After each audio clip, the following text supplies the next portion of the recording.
皆さん、こんにちは。ソーシャルワーカーの金井聡と申します。今日は私たちが生活に困ったとき、利用できる社会保障の制度や社会福祉サービスについてお話をしたいと思います。まず、社会保障とは何かということからお話をしていきたいと思います。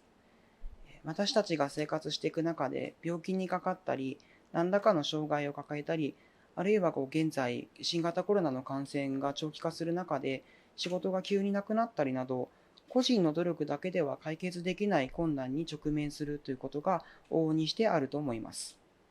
そうしたときに国や自治体が国民の最低限度の生活を保障し、暮らしの安定を図るものが社会保障の基本的な考え方ということになります。日本では憲法第25条で、すべて国民は健康で文化的な最低限度の生活を営む権利を有するというふうに規定されています。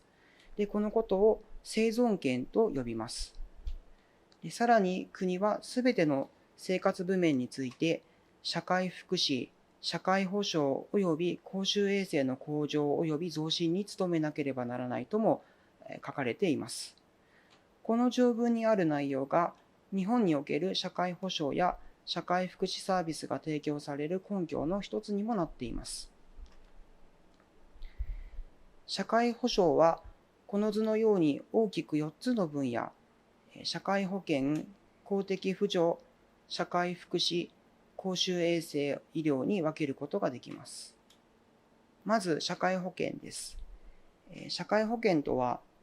生活をする上で生じるさまざまなリスクに対して、保険の加入者があらかじめ保険金を出し合い、病気にかかったり、事故が起きたときにそこから給付を受けることができる公的な仕組みのことを言います。日本ではその中からさらに5つに分けることができます。まず1つ目が医療保険。これは日常生活でかかった病気に対して医療費を保障するものです。もう一つが年金保険。これは高齢になったり、障害を抱えたり、亡くなった時にその遺族に対する所得保障などを行うものです。そして労災保険。業務上の事故や疾病、傷病などに対して所得や医療費を保障するものです。そして雇用保険。これは失業をした時に一定期間所得を保障する制度です。そして介護保険。高齢期の介護にかかる費用を公的な社会保険という形で支える仕組みになります。次に公的扶助の話をします。これは生活困窮状態にある人に対して、最低限度の生活に満たない部分を国が保障する仕組みになります。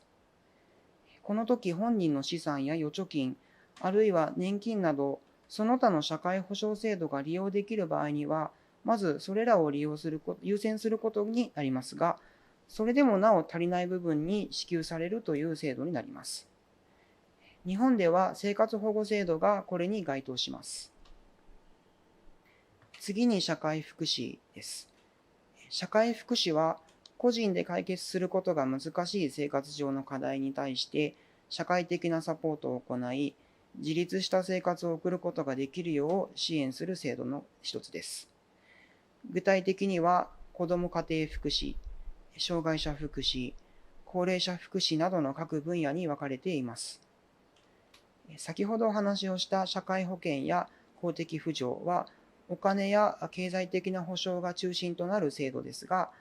社会福祉については、保育や児童養護、あるいは就労支援、介護などの対人支援サービスが主な内容となります。そして、公衆衛生及び医療。公衆衛生は現在のコロナ対策のように感染症などの疾病予防、国民の健康増進を図るために保健機関などによって組織的に行われる衛生活動のことを言います。そして医療は病気や怪我をした人に対して医学に基づいて治療を行うものですが、それだけではなく、医師、看護師、薬剤師などの医療従事者の養成や病院の設置、病床数の管理なども含んだ広い概念でもあります。今日はコロナ禍から特に公的扶助、社会福祉の一部についてお話をしていきたいと思います。まず生活困窮したときに利用できる制度の一つとして生活保護制度というものがあります。これは冒頭にお話をした憲法第25条の生存権に基づいて生活困窮したすべての国民に対して最低限度の生活を保障した上で自立支援を行う仕組みになります。生活保護の中には食料品や日用品など普段の生活を送る上でかかる費用や義務教育を受ける上でかかる費用、あるいは住宅の家賃や補修など住まいにかかる費用、そして病院での診察や治療、入院や薬などにかかる費用など目的ごとに種類が分かれています。生活保護に関しては扶養照会といって親族がその方を援助できる場合にはそちらが制度よりも優先するという原則がありますが、しかし親族にどうしても問い合わせをしてほしくないとか知られたくないという個別の事情がある場合にはそうしたご本人の希望を尊重するという方針が厚生労働省からも示されています。生活保護を申請する窓口が福祉事務所となります。これは全国の都道府県や市区町村に設置されている社会福祉を担う公的な機関の一つです。生活保護制度はこの福祉事務所が申請の窓口になります。厚生労働省のホームページにもあるように、生活保護を申請することは国民の権利の一つでもあります。生活が苦しいときにはどうぞためらわずに福祉事務所をはじめとする相談窓口を利用してください。もう一つ、生活福祉資金貸付制度についてもお話をしておきたいと思います。これは収入が減ったり、仕事がなくなったり、日常生活を営むのが難しくなった世帯を対象に、一定期間、無利子、保証人なしで貸付を行う制度です。現在、新型コロナウイルスの影響による特例措置が継続されています。生活福祉資金貸付制度には、緊急小口資金と総合支援資金の2つの制度があります。それぞれ条件や内容などが異なりますが、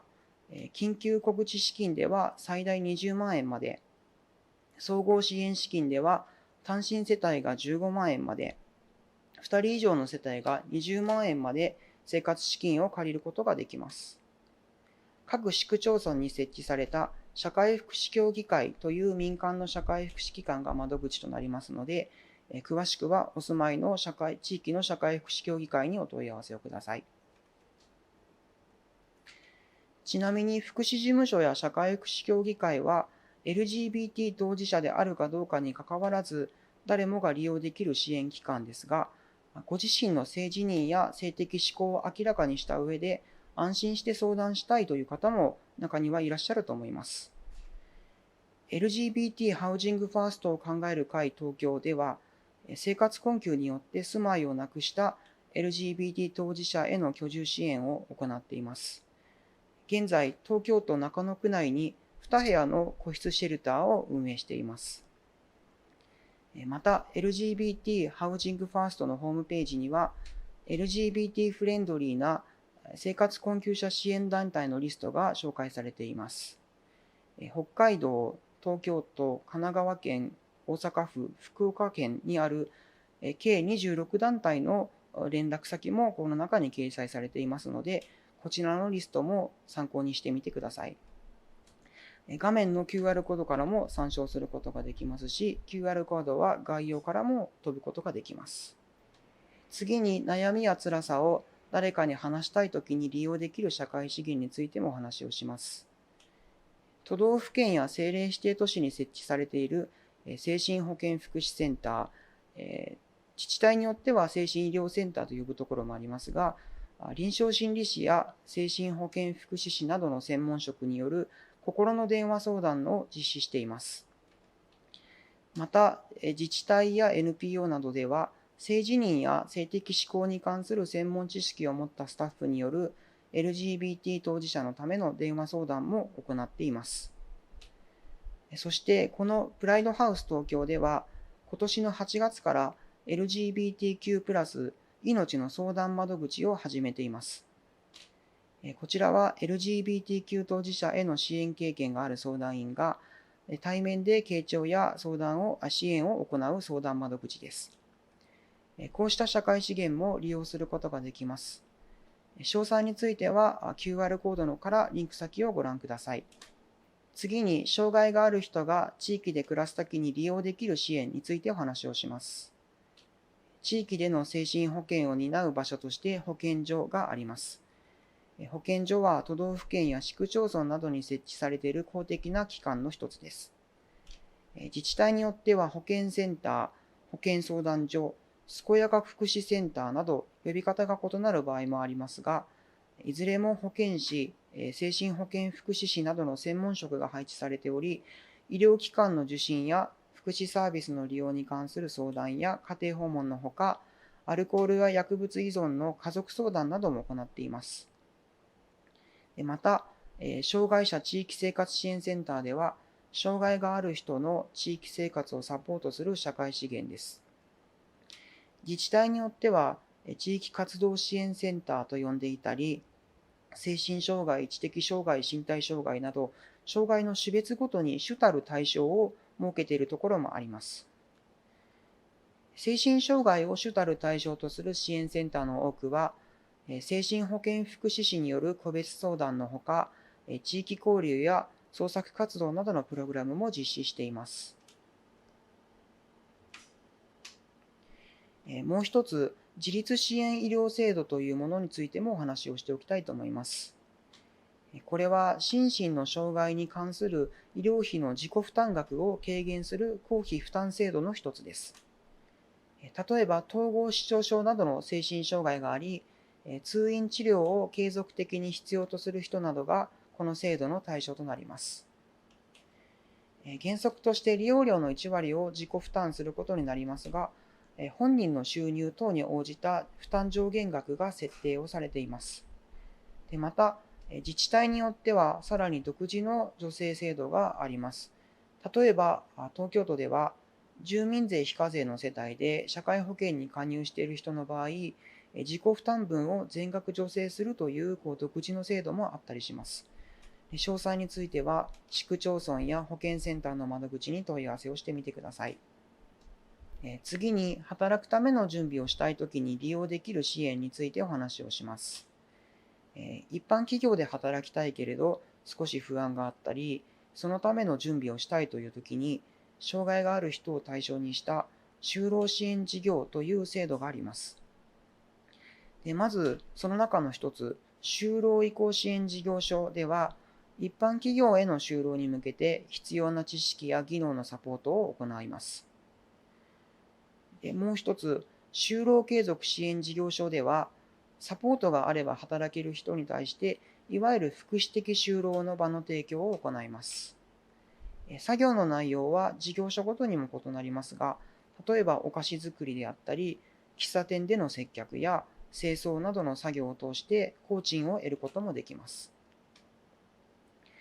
それぞれの利用にあたっては、市区町村が発行する障害福祉サービス受給者証が必要となります。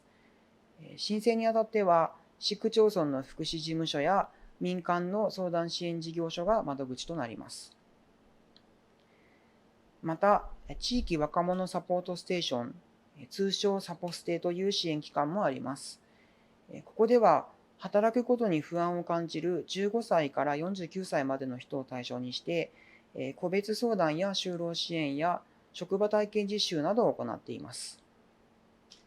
サポステは厚生労働省の委託によって全国約170カ所に設置され、NPO や企業などが運営をしています。LGBT 当事者の中には、ご家族の介護をしているという方も少なくないと思います。